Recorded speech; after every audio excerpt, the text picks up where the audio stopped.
High সকলকেই শুভ শারদিয়ার আগাম শুভেচ্ছা।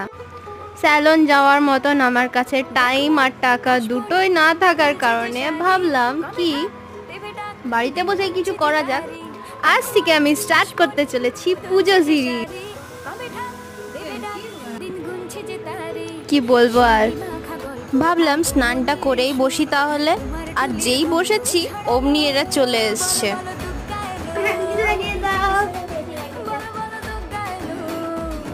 ব্যাস একটা দিন ছিল, আর সেটাও পেলাম না। The next day.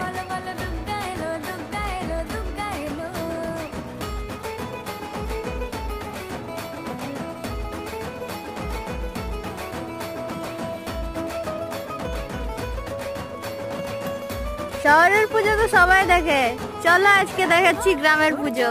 কোথায় কোথায় ঘুরলাম বাকিটা নেক্সট পার্টে দেখাবো।